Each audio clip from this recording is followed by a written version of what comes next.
the models be. Shaking names and diddy ass and piranha be. Something you cats got to see in the watches be. All types of shapes and stones. Being broke is childish, quite grown. Run up in the club with the ice on. Me and Pies on. Smoke the spot out, see something nice turned on. You cats is home, screaming the fights on. I'm in the 1500 seats, watching tights on. Same night, same fight. One of us cats ain't playing right. I let you tell it. Place yourselves in the shoes of two felons and tell me you won't fall every chance. Not all. You guys should know what that is, and if you don't, hey, what can I say? Probably a young buck, but it is so fitting to play Jay-Z, I Love the Dough early in the morning. One, I do love the dough. Yesterday I was 5 for 5, but as you come to learn in this profession, success is short-lived. Today's a new day. We'll see where we're going with this thing here. Second reason is so fitting. I'll actually be joining Jay-Z in concert tonight. I say the word joining loosely, as if, you know, I'm going to be in the crowd. But nonetheless, I'll be watching Jay-Z a little later. And as I alluded to just a second ago, I am coming off of a great football picking day yesterday. 5 for 5. New England would have won you money any possible way. First quarter, as I stated. First half, as I stated. Second half, they blew the doors off, which is why I'm decked out my New England gear today. Let's go, Tom. And let's not get too crazy. I still have my Rangers hat on here, so let's not get too crazy, New York City. Let's not get too crazy. Well, look, it's Sunday, football Sunday, divisional game. We got a couple of big games today. The first of two, which would be, you guys should know, San Francisco coming into Carolina. They're actually giving Carolina, the home team, 1 point. Kind of disrespectful, right? You would be used to seeing a negative there, considering Carolina already beat San Fran earlier this season, which is more evidence that there should be a negative there. But there isn't. Who am I to complain? Especially since I'm taking the San Francisco 49ers. You know, to me, I think this boils down to a game of longevity. Who could keep the other quarterback off the field more so? And I honestly, I love Luke Kuechly. I love Carolina's defense. They played great man-to-man on the outsides. Kuechly is a Terminator. He runs everything down. But I think Bowman kind of neutralizes him. And when it's all said and done, San Francisco has the better defense, top to bottom. Now, I alluded to defense earlier because I am taking the under in this game. I do like the under. But I think San Francisco weapons on the offensive end is ultimately what separates them this game. I mean, we're talking about Crabtree on the outside, Davis up the seam, Anquan Bolden out of the slot, and Gore out of the backfield. Come on, I think if I was taking snaps, I could probably make something happen with that team.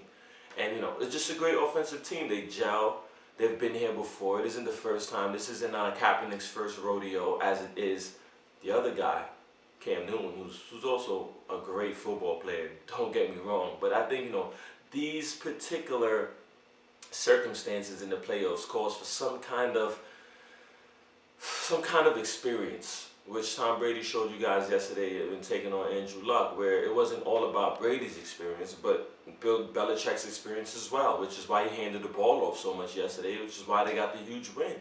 You know, I think Harbaugh is the same way. He finds a way to squeak by and win this game. Now, to me, if San Fran doesn't beat Green Bay, as heinous as this may sound to you guys, I think Green Bay goes all the way to the championship game. So, in that fashion, I'm following San Fran to the championship game. I'm taking San Francisco -1 today. Definitely taking a -1 today. I like the under actually. 41 is the over/under for today's game.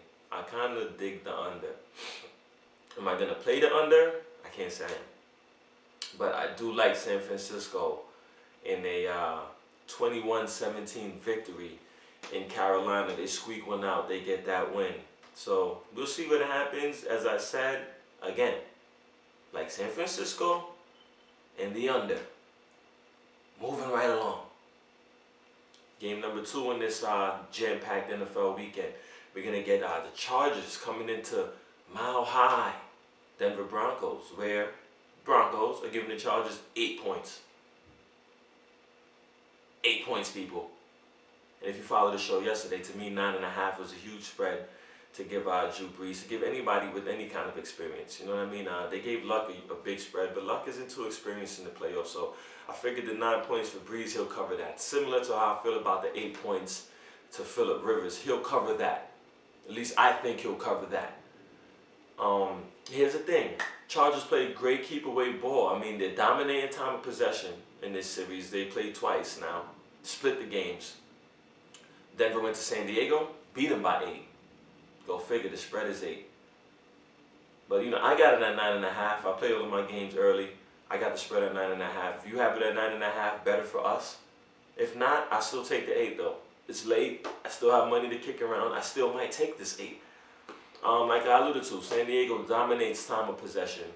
They actually, Denver averages 12.5 red zone attempts, red zone trips for, you know, each game, except the Chargers, where they're averaging a meager 3.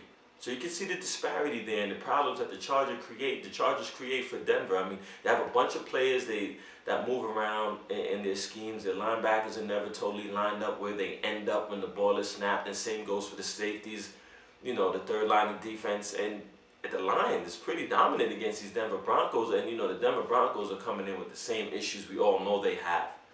How good are they on defense? Sure, they can light it up. But when they need that stop, can they get that stop? And I guess we'll see today. In my mind, 8's a bunch of points. If they do, and I say Denver takes a 7-point victory, a 7-point victory is what I'm foreseeing. All right, we're gonna go. I'm also gonna say, you know, the rushing game plays a huge factor. Peyton has broken all of these records. We're well aware of this, but does that translate directly to the playoffs? Unsure. Ryan Matthews playing good ball, missed the whole week of practice, but I think that's a fluke. We know he'll come to play. One of the biggest games in his career. You know, Danny Woodhead adds an element of toughness, man. 5'7" guy with a 6'7" heart. You can't discredit that. These guys play amazingly well. You know, they ran more than they passed. Their last playoff win, that says a lot to me. Every team that's won every playoff game this year has outrushed their opponent. So I think San Diego musters just enough to get by here. They squeak by. Now listen, San Diego's also plus 250 on the money line, which I may throw a little money out there on. I might take them money line, and I'm going to take them in the points. I think San Diego has a great shot to win this game, a legitimate shot. They lost the first game in San Diego by 8. They won the next game in Denver by 7. Always close games. Let's add in the element that this is the playoffs. Maybe closer. Now, since Peyton Manning has won that Super Bowl, he's 2-5 in the playoffs. In the postseason, he has a 2-5 record. 3 games under 500. It gives me something to think about. Is he trending down? Is he trending up? I don't know. The Peyton Manning I know doesn't show up to play ball today. But, again, quick recap of what I'm saying here. I like San Fran in the under. Also like San Diego with the points.